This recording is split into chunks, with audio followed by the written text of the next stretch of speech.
Hi everyone, in this video we will discuss a problem based on prefix sum pattern and the name of the problem is range sum queries.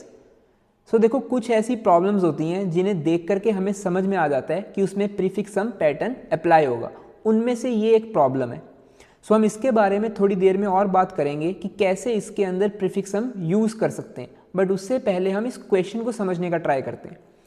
So to understand the question, assume that हमें एक integer array given है, उसके साथ साथ हमें कुछ queries given है। हर query में हमारे पास दो इंटीजर्स होंगे एल एंड आर।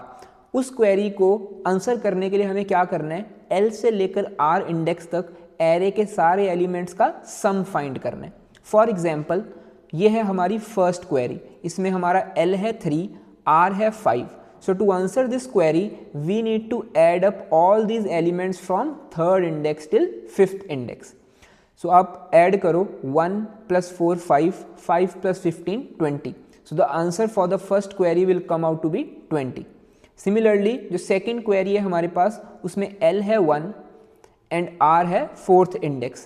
So 1 से लेकर fourth index तक जो ये चार elements हैं इनका sum find करते हैं। So 5 plus 20 is 25.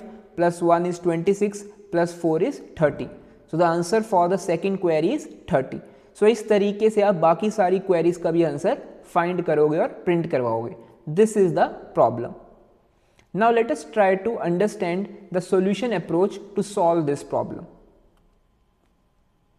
So हमें एक एरे गिवन है, एक इंटीजर एरे गिवन है। इस इंटीजर एरे के साथ साथ हमें कुछ क्वेरीज भी गिवन होंगी और हर क्वेरी में हमारे पास दो इंटीजर होंगे एल एंड आर।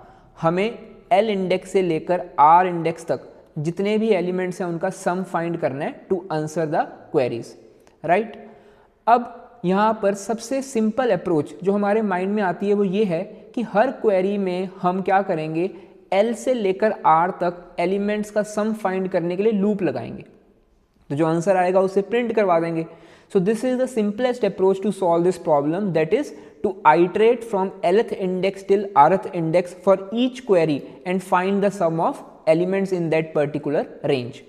तो अगर आप एक क्वेरी को आंसर करते हो लूप लगा करके, सो हमारी जो कॉम्प्लेक्सिटी आती है it is big of n। अगर आप k क्वेरीज को आंसर कर रहे हो, एज्यूम करो हमारे पास k क्वेरीज पूछी गई हैं, तो हर क्वेरी के लिए अगर आप लूप लगाते हो so overall complexity will become equals to k into n. Now this is a quadratic time complexity.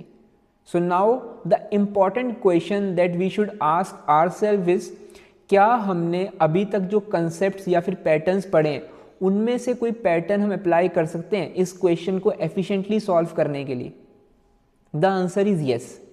आपको अगर याद होगा प्रीफिक्स सम पैटर्न में हमने एक बड़ा इंपॉर्टेंट कंसेप्ट पढ़ा था, दैट वाज अगर आपको एरे के अंदर L से लेकर R तक एलिमेंट्स का सम फाइंड करना है और अगर आपने ऑलरेडी R इंडेक्स तक का prefix some and L-1 index तक का प्रीफिक्स सम फाइंड कर लिया, दैट मीन्स 0 से लेकर R इंडेक्स तक एलिमेंट्स का सम एंड 0 से लेकर L-1 तक के एलिमेंट्स का सम आपने ऑलरेडी फाइंड कर लिया है। और आपको फाइंड करना क्या है अब, L से लेकर R तक एलिमेंट्स का सम। तो आप सोच के देखो, इतने पोर्शन में से अगर हम 0 से लेकर L-1 तक, मतलब ये वाला पोर्शन सब्ट्रैक्ट कर दें, so we will get the desired output. So to calculate the sum of elements from L to R index we can simply use this concept. So अगर आपको बस एक ही क्वेरी आंसर करनी होती क्वेश्चन में तो चाहे आप लूप लगाओ ना लगाओ, complexity will be linear only. But if we want to answer multiple queries, तो हम ये नहीं चाहते कि हर क्वेरी को आंसर करने के लिए हम एक लूप लगाएं, otherwise the complexity will become quadratic. तो हर क्वेरी को एफिशिएंटली आंसर अगर हमें करना है O1 टाइम में, so we will use this concept. Now let us take an example and try to apply this concept on that to understand कि कैसे एफिशिएंटली हमारी रेंज सम क्वेरीज आंसर हो सकती हैं। Now this is the array and इस array पे हम multiple range queries को आंसर करेंगे, राइट। अब आप एक चीज सोचो, अगर आपको हर बार L से लेकर R तक एलिमेंट्स का सम फाइंड करना है और ये प्रॉपर्टी यूज करनी है, ये वाली प्रॉपर्टी यूज करनी है, तो पहले आपको R इंडेक्स तक का और L-1 इंडेक्स तक का प्रीफिक्स सम पता होना चाहिए, राइट।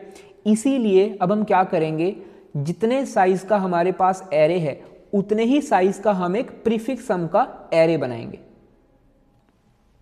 सो यहाँ पे हमने क्या लिया, एक प्रीफिक्स सम का एरे लिया। अब इस एरे को हम फिल करते हैं लेफ्ट टू राइट। सो इस एरे में किसी भी ith इंडेक्स पे जो वैल्यू होगी वो क्या डिनोट करेगी, it will denote the prefix sum till ith index. Okay, तो 0 इंडेक्स से स्टार्ट करते हैं। 0 से लेकर 0 इंडेक्स तक एरे में एक ही एलिमेंट है, तो उसका सम कितना होगा, उस एलिमेंट के इक्वल ही होगा, right. So prefix sum till 0 index is 10। Now prefix sum till first index will be, अब ये चीज आंसर करने के लिए आपको रिकॉल करना है कि हमने प्रीफिक्स सम में एक और कंसेप्ट पढ़ा था, that was prefix sum till any index i depends on the prefix sum of previous index.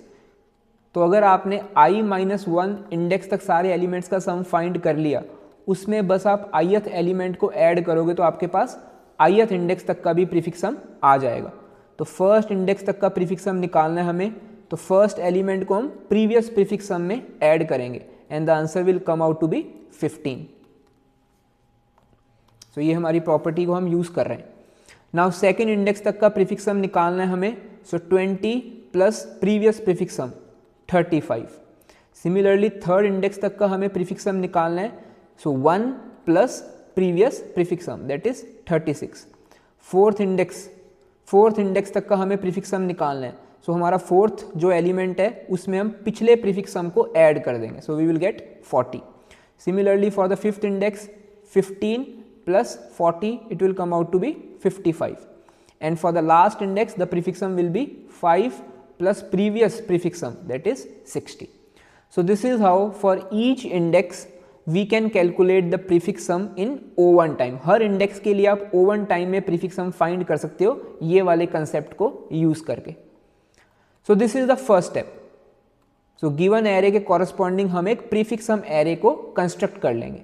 Now we will start answering the given queries. तो अब हमें जो भी क्वेरीज गिवन होंगी क्वेश्चन में, हर क्वेरी में हमारे पास दो इंटीजर्स होंगे L एंड R। सपोज करो फर्स्ट क्वेरी में L है 3, R है 5, सेकेंड क्वेरी में L is 1, R is 4, third query में L is 2, R is 6। Now let us see how to answer these queries without running a loop in O1 time. Let us see that. बिना loop लगाए हम एक किसी भी query को कैसे answer कर सकते हैं वो समझते हैं। So the first query says given array में हमें थर्ड इंडेक्स से लेकर फिफ्थ इंडेक्स तक के एलिमेंट्स का सम फाइंड करना है। Now without running the loop, if we want to solve this problem, we have to apply this concept. तो सबसे पहले मुझे क्या करना होगा, R इंडेक्स तक का प्रीफिक्स सम फाइंड करना होगा। R क्या है 5। फिफ्थ इंडेक्स तक का प्रीफिक्स सम हमने ऑलरेडी कैलकुलेट कर लिया है, that is 55। Then I have to calculate the prefix sum till L-1 index.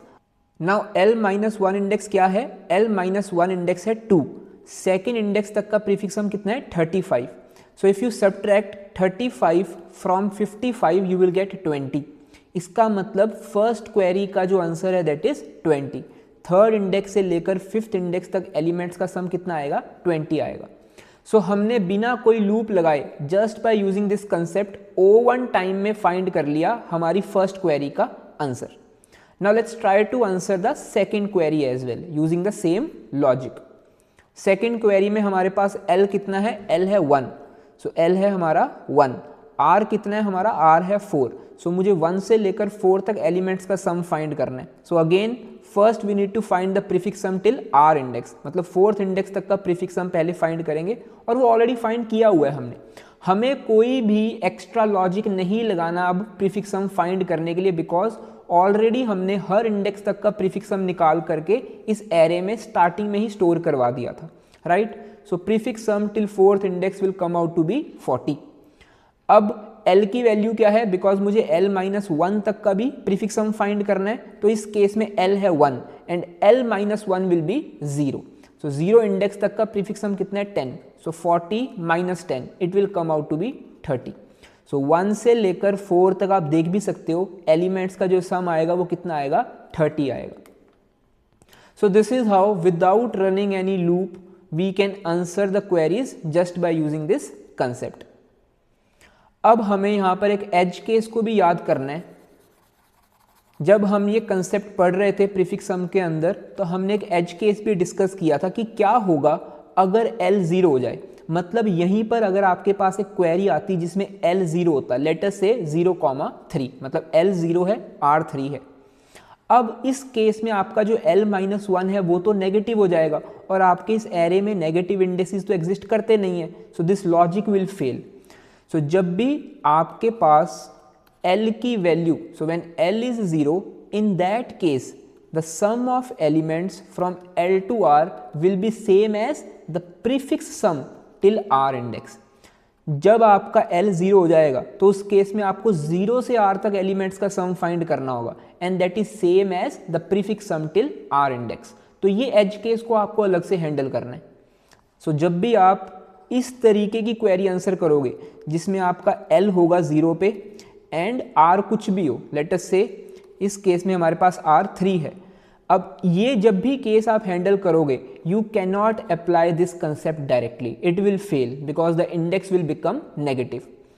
सो जब भी L 0 होगा, जैसे इसी केस में देखते हैं, सो इस केस में मुझे 0 से 3rd इंडेक्स तक ये जो 4 एलिमेंट्स हैं इनका सम फाइंड करना है, क्योंकि L 0 है, so the sum will be same as the prefix sum till R index. So 3rd index तक का जो प्रीफिक्स सम होगा वो ही आंसर बन जाएगा। और आप चेक भी कर सकते हो, 10 + 5 इज 15, 15 + 20 इज 35, +1 इज 36, और वही हमारा यहाँ से आंसर आएगा।